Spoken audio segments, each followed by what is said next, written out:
వాడు చేస్తానే ఉన్నాడు ఫోన్ ఏమో చేస్తాను 30 నిమిషాలు ఆగు పాప అంటున్నా కానీ వాడు గ్యాప్ లేకుండా చేస్తాను ఫోన్ ఎత్తుకో వీడు ఎన్నిసార్లు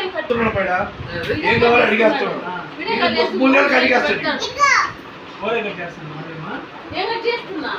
ఫోన్ చేస్తున్నా మామూలు కాలం వీడియో కాల్ అదే వాడు చెప్పేది నువ్వు లేవు అంటే తెల్లకిష్టం